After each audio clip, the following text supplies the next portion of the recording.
மன்னவா ஒரு கோயில் போய் இந்த மாளிகை எதற்காக?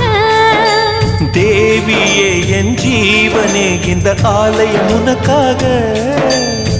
வானில் ஒரு புயல் மழை வந்தால் அழகே என்னை எங்கனம் காப்பாய். கண்ணே உன்னை என் கண்ணில் வைத்து இமைகள் எனும் கதவுகள் அடைப்பேன். சத்தியமாகுமா?